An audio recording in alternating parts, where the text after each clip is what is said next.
Y aún así, las cosas a veces no salen. Pues recomiendo বিশ্বকাপ ফাইনালের মতো মঞ্চে ছোট একটি সিদ্ধান্ত বদলে দিতে পারে ম্যাচের গতিপথ। তাই আর্জেন্টিনার বিপক্ষে শিরোপার লড়াইয়ে নামার আগে রেফারিং নিয়ে সতর্ক Spain coach Luis de la Fuente.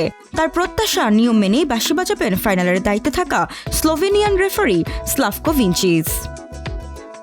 La Fuente বলেন, রেফারি কোনোভাবেই শিথিলতা দেখাতে পারবে না এবং নিয়ম ভাঙার সুযোগ দিতে পারবে না।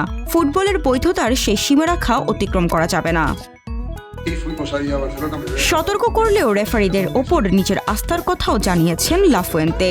রেফারিদের ওপর আমার অটুট বিশ্বাস রয়েছে। একই সঙ্গে আমাদেরও পরিষ্কার ধারণা আছে কী ধরনের ম্যাচের জন্য নিজেদের প্রস্তুত করতে হবে। ফাইনালের রেফারি ভিঞ্চিচ এর আগে 2022 কাতার বিশ্বকাপে আর্জেন্টিনার প্রথম ম্যাচে দায়িত্ব পালন করেছিলেন। সেই ম্যাচে সৌদি আরবের কাছে 2-1 গোলে হেরে টুর্নামেন্ট শুরু করেছিল লিওনেল মেসির দল।